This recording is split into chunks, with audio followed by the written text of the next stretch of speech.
Hey guys, so we are going to be making some veggie kebabs, well, with some sausage, um, for tomorrow. So tonight we just added a bunch of these ingredients. We got the ginger sesame marinade, we got some soy sauce, rosemary, olive oil, vinaigrette, balsamic vinaigrette, and a couple of them, some liquid minos for less salt. Shredded a bunch of garlic and put it in there, as well as some ginger, even though has that stuff in there too.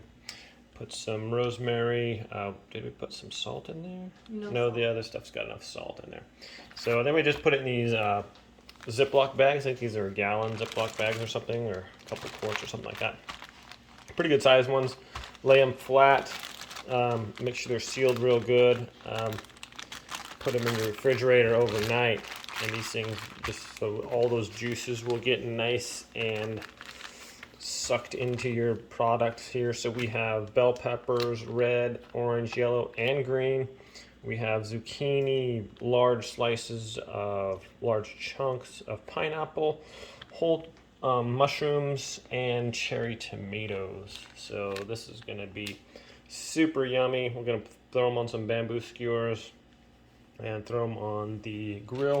I think you need to put these in water first, soak them for 45 minutes in water, and then skewer the things, and you can put them on the grill. I think we're going to grill them inside. And then we can add our tofu about an hour till we start. We'll chop up some tofu, put it in there, and we can put those on the skewers. If you leave them overnight, they tend to get a little broken down a little bit. So these are super yummy and super easy. Just throw them on the kebabs, throw them on the grill, and you're good to go. So we're going to do these actually in our oven though, so you can throw them in there too. But I think probably taste the best on a grill. But if you don't have that, you can still cook them in the oven.